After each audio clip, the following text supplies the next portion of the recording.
morning, everybody. Welcome back to another episode.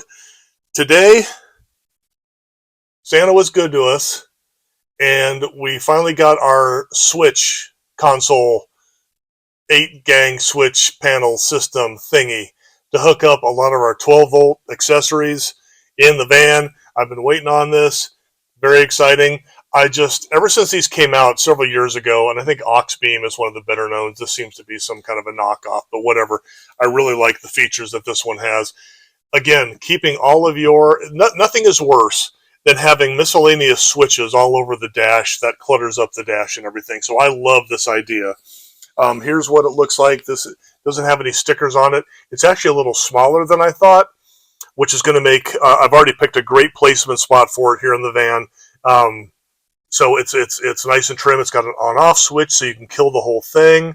For some of our accessories, I'll be using this as like a master switch, and then we'll have other switches, like light switches, for the puck lights and stuff in the back there. So this is really cool. How it works, this is the part that is going to hook up to the auxiliary battery that we installed the other day underneath the passenger seat. So this red wire goes to an ignition source if you want. We're not going to use that. Wrong.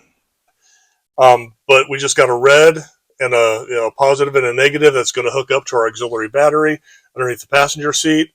I've already figured out, I think, how to route it down. So we'll do that, and then we'll get around to hooking up a couple of 12-volt accessories and see how it works. So anyway, this is an exciting one. I've been waiting to hook a lot of this stuff up, so let's go ahead and get started on it. So this unit came with several different mounting options. I'm just going with the flush mount right here. You can also use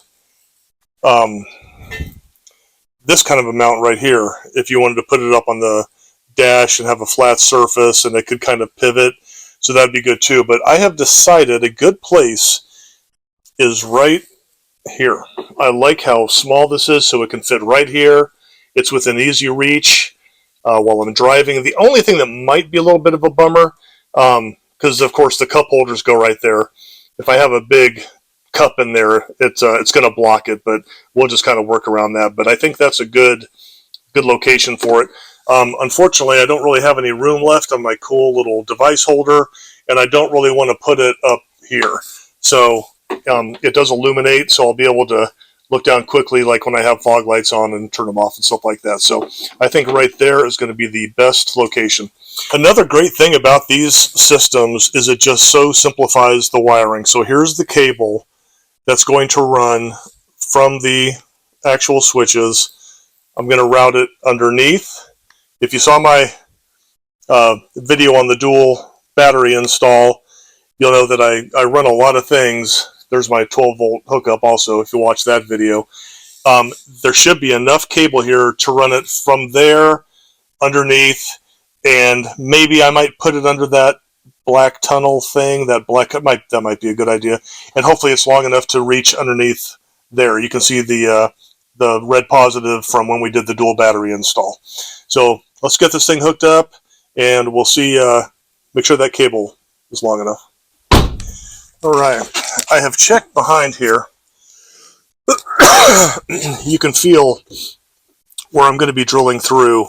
There's nothing behind there, and I can kind of get my finger over there. As long as I go right up against where this phony switch panel is, there's nothing there as well. So I'm just going to use some very shallow self-tappers that will go in and should hold it just fine. The other thing I have to do, I have to drill a hole. I didn't bring a big enough bit. I'm going to be drilling a hole right here in order to snake this wire through, so you won't even see it at all. It'll just go through here, and we'll drop down below the cup holders, so no wires will be exposed at all, which is great. So I think I want to drill that hole first for that.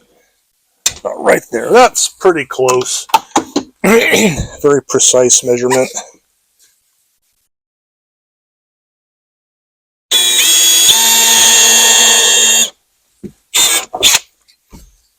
Yep, nothing's behind there. Just double checking.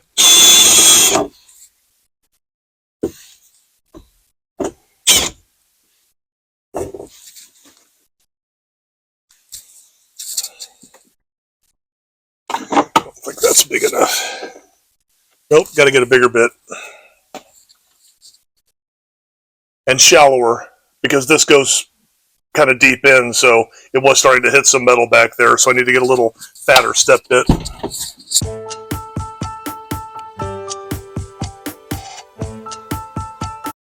There we go. Has to be kind of big because it's got this nice weatherproof coupler.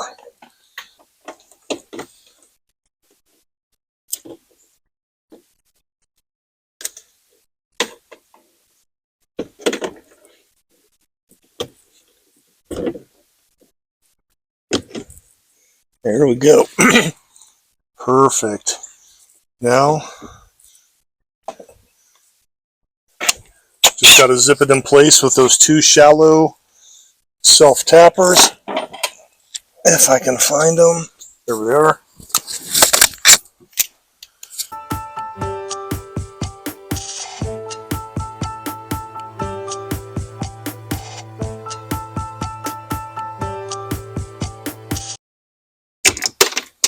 Never see that again. Okay, I've lost both screws. Oh, wait. No, it's gone. I'm going to pre-drill these holes before I even put the self-tappers in there. Make it a little bit easier.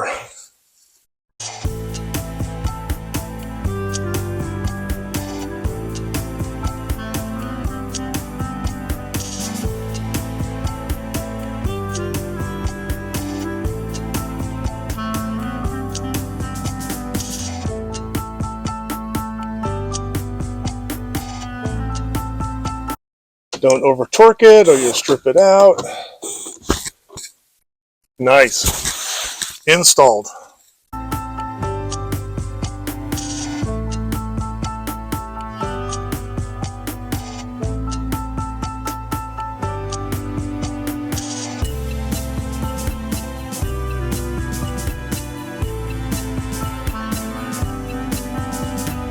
There we go.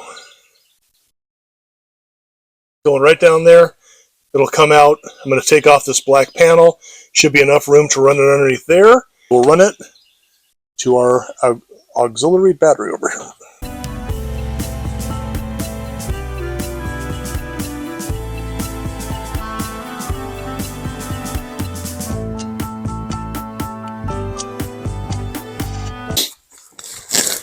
Good deal. Hidden in place there. I'm not going to bother lifting up that plastic piece again, that white piece, because that was a real bugger last time. Now, we just need to put it right through there. All right, we've got to pull this seat again. We have waited the required 20 minutes or so. Matter of fact, it's been more like an hour while I've been doing other stuff. Because don't forget, we have to disconnect that airbag sensor on the passenger seat, and we're ready to do that now, so let's go ahead and take this thing out.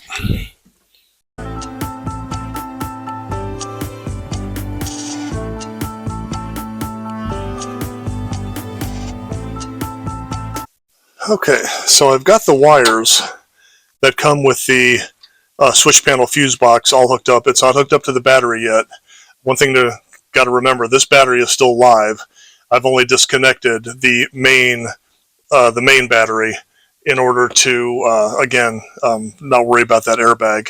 So now I'm just trying to figure out where to put it in here so it's easy to hook everything up, so it's accessible. So I need to just kind of take some time off camera to figure that out, and I'll get back to you. All right, so it's been a hot minute while I try to figure this thing out. So let me take you into here. I've been playing around with it. I haven't even figured out where to put the fuse box yet, but I was just trying to get it to work, and let me show you what I discovered. Okay, this type of switch system, I installed that. Here's the fuse box. I've got it wired in. There's the ground going to my cool little terminal. There's the positive. Goes around. It's got a big 60 amp circuit breaker down there, or fuse, I guess, going into the terminal here. And then I said to myself, you know, it says here, connect to the accessory. And it came with, here it is, it came with a fuse tap. So I thought to myself, okay, I don't really need that. Wrong. So I did a little head scratching, and I said, well, let me try this out, because I wasn't sure about that. So I went ahead and hooked up the accessory power wire that goes into the fuse box. I went ahead and just hooked it up to the terminal as well to get power to it. And lo and behold, when I did that, the panel lit up.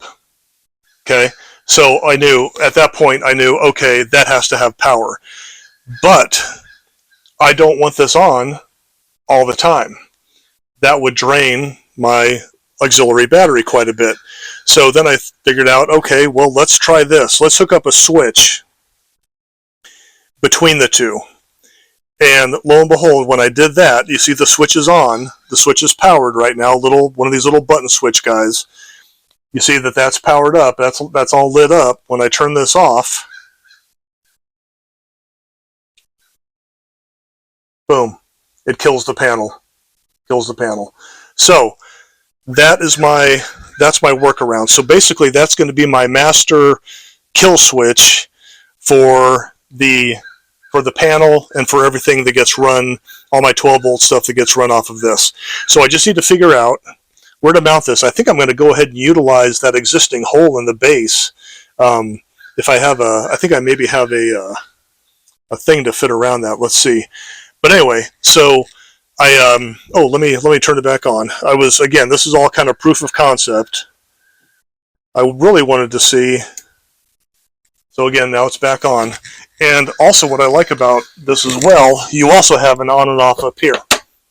So let me show you, let me take you back here. Sorry, I'm all over the place.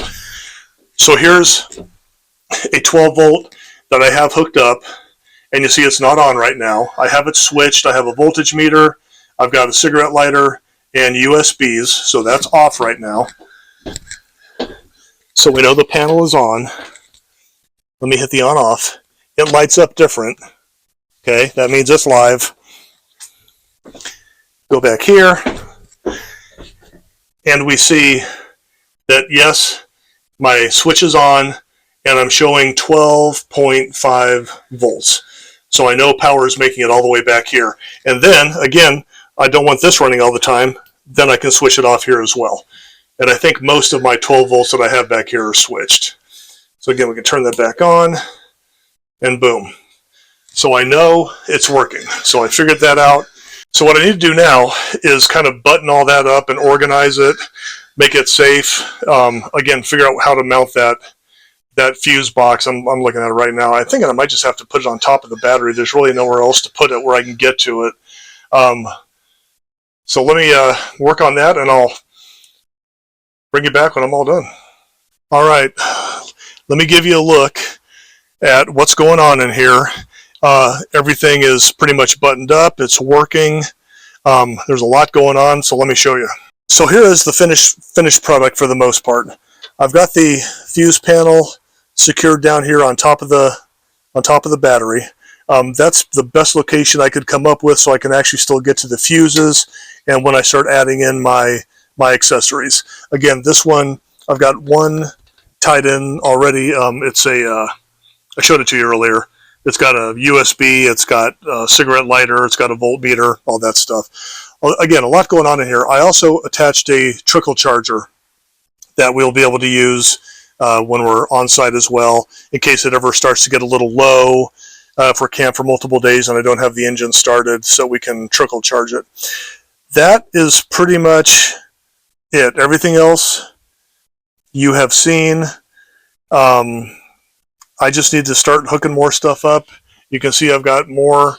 Everything black and red is 12 volt. Everything white, like down there, that's 120. So I am just still in the thick of wiring, but I actually can see the light at the end of the tunnel. Now that I have this hooked up, I can run all my 12 volt stuff here and then be able to control it from the panel right there. Oh, and I ended up using that hole. There's the master kill switch for that panel right there. So, all right. So thanks for tuning in, guys. Once again, a project that's taken me about half a day. figuring stuff out. And again, we're learning as we go, right? So I appreciate it, and we will see you next time. Bye.